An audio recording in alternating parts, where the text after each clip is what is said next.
운대 28장 서열에서 3위에 오른 사람이 있어요. 1위 등우, 2위 마성까지는 우리가 봤죠. 3위가 오한이에요. 그런데 광무제가 3위를 줄 때 이렇게 말했대요. 이 사람은 내가 가장 믿는 장수다. 어떤 장수길래 광무제가 이렇게 말했을까요? 오한은 남양완 땅 출신이에요. 집안이 좋지 않았답니다. 젊은 시절에는 현에서 말을 다루는 일을 했어요. 마부는 아니고 역참에서 말을 관리하는 관리였죠. 지금으로 치면 교통공무원? 별 볼 일 없는 자리였어요.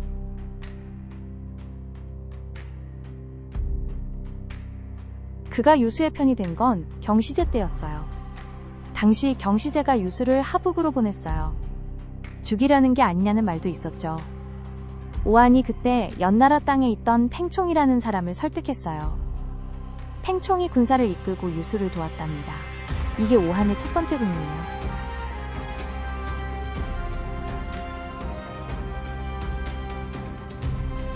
그 후로 오한은 유수의 군대에서 계속 싸웠어요. 특이한 점이 있었답니다. 겁이 없었어요. 그게 아니라 겁이 있는데도 나갔어요. 적이 강하다 싶으면 오히려 더 빨리 달려들었답니다. 부하들이 따라가기 힘들 정도였어요.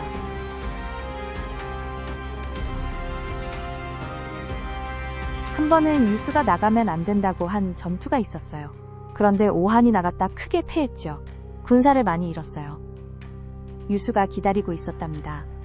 오한이 돌아와 무릎을 꿇었어요. 유수가 뭐라 했는지 아세요? 아무 말도 안 했대요. 그냥 오한을 일으켜 세웠답니다.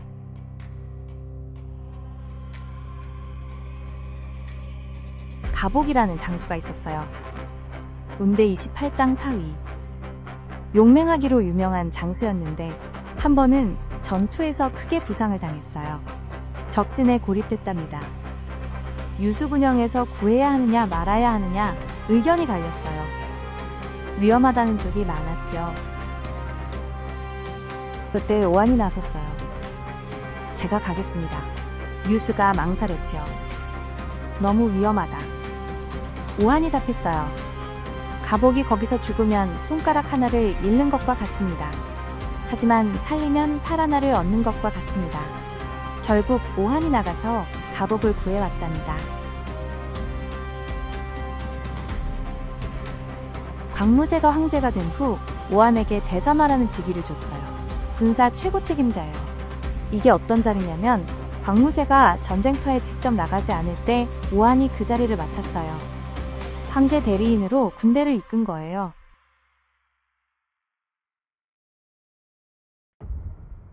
그 무렵 서쪽에 공손술이라는 자가 촉당에서 황제를 자처하고 있었어요. 성도를 수도로 삼고 촉한이라고 불렀지요. 광무제가 이쪽을 그냥 두지 않았어요. 오한에게 토벌 명령이 내려졌답니다. 촉당은 험해요. 사방이 산이고 들어가는 길이 몇 개 없어요. 공손술은 그걸 이용했죠.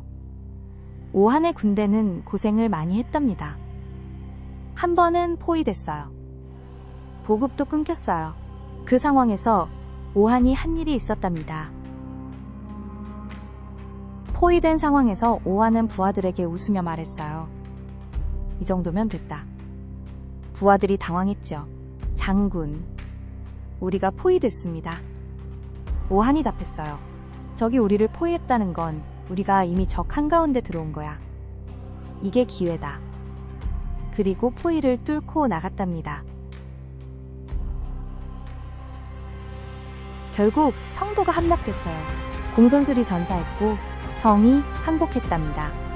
그런데 그 다음이 문제였어요. 오한의 군대가 성도를 약탈했어요. 항복한 성에서 재산을 빼앗고 건물을 불태웠답니다. 광무제가 이 소식을 들었을 때 어떻게 반응했을까요? 광무제가 크게 화를 냈어요. 조서를 내렸지요. 성도는 이미 항복한 땅이다. 그 백성을 약탈하는 것은 이치에 맞지 않는다. 오한은 어찌 이리 도리를 모르는가. 오한이 무릎을 꿇고 사죄했어요.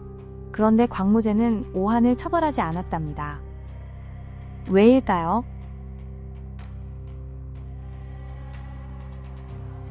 광무제는 오한이 그렇게 한 이유를 알고 있었어요.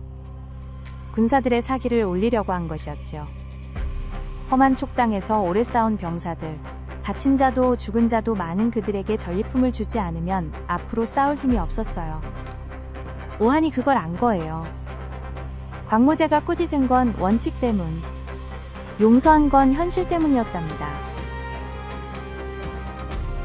오한에게는 아내가 있었어요. 어떤 사람인지는 기록에 별로 없어요.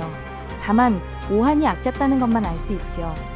오한이 출전할 때마다 아내가 배웅했다고 해요. 전쟁터에서 돌아올 때마다 아내가 기다렸대요. 그 아내가 죽었어요. 아내가 죽은 날, 오한은 막사에서 그날 밤을 보냈어요. 어떤 심정이었는지는 기록에 없답니다. 다만 다음 날 아침 오한이 한 일이 기록에 있어요. 갑옷을 입고 말에 올랐어요. 출장이었답니다. 부하들이 물었어요. 장군, 오늘은 쉬셔야 하지 않겠습니까? 오한이 답했어요. 전쟁이 내 슬픔을 기다려주지 않는다. 그리고 말을 몰았답니다. 그날 전투에서 오한은 평소보다 더 앞장섰다고 해요. 부하들이 놀랐어요. 슬픔을 전쟁에다 쏟아붓는 사람처럼 보였답니다. 오한이 2번 크게 패한 적이 있어요. 첫 번째는 촉당 전투에서였어요. 강을 건너다 적의 기습을 받아 군사를 많이 잃었답니다. 오한 자신도 말에서 떨어져 강에 빠졌어요. 가까스로 살아났죠. 그 보고가 낙양에 도착했을 때 광무제는 어떻게 했을까요? 광무제는 아무 말도 안 했대요. 사신을 보내 오한에게 전했어요. 계속하라. 그게 전부였답니다. 오한이 그 말을 받았을 때 어떤 심정이었는지 알 수 없어요.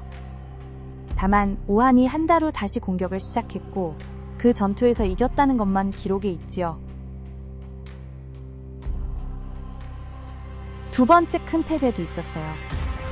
이번에는 군막 전체가 불에 탔어요.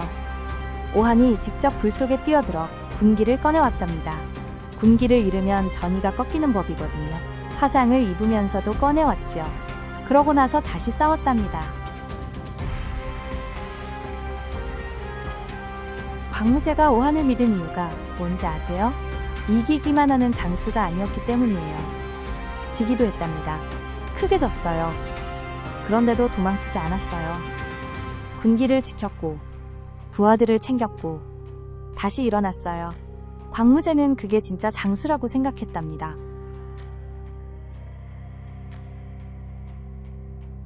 오한이 늙어서 병이 들었을 때 광무제가 직접 찾아왔어요.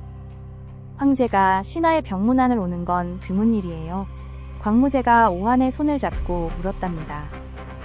뭐가 필요한가? 오한이 답했어요. 아무것도 없습니다.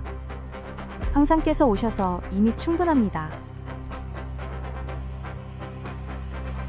오한이 죽었을 때 광무제가 직접 상복을 입었어요.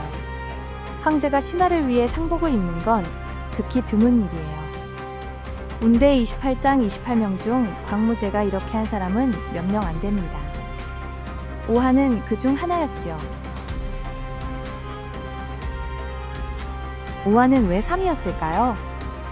군사적 업적만 보면 더 뛰어난 사람도 있었어요. 경감은 더 많은 전투를 이겼어요. 풍이는 더 뛰어난 전략가였답니다. 그런데 광무제는 오한을 3위로 놓았지요. 이유가 있었을 거예요. 오한은 지기도 하고 실수도 하고 꾸중도 들었어요. 하지만 절대 안 한 게 있었답니다. 도망치지 않았어요. 쉬운 길을 택하지 않았어요. 아내가 죽은 다음 날도 나갔고 패배한 다음 날도 나갔어요. 광무제가 원한 건 그게 아니었을까요? 항상 이기는 사람이 아니라 항상 일어서는 사람. 운대 28장의 오한. 말을 관리하던 관리에서 대사마까지 오른 사람. 지고도 도망치지 않았고 슬퍼도 멈추지 않았던 사람.